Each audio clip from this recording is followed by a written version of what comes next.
আসসালামু আলাইকুম রহমতুল্লাহি ওবরাকাতু। আহমদুল্লাহ রব্বাল আলমিন ও উসল্লি ও উসল্লিমু আলাল হাবিবিন নবীল আমিন আম্মা বাদ। প্রিয় দর্শক শ্রোতা,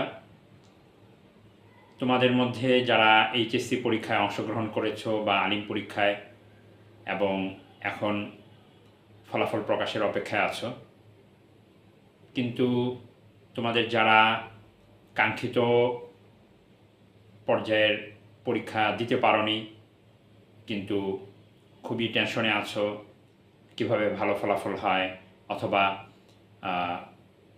ভাবছো যে যদি কোনো উপায় থাকতো যে উপায়ে ফলাফলটা ভালো করা যায় এখন সম্ভব, তাহলে সেটা কর্তা যত কষ্টই হোক।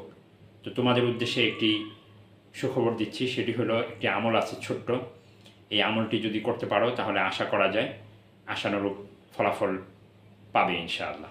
সেটি হলো অজু করে ক্যাবলামুখী হয়ে বসে এক বসাতেই 11,000 বার ইয়া হাসিবু এই নামটা পড়তে হবে।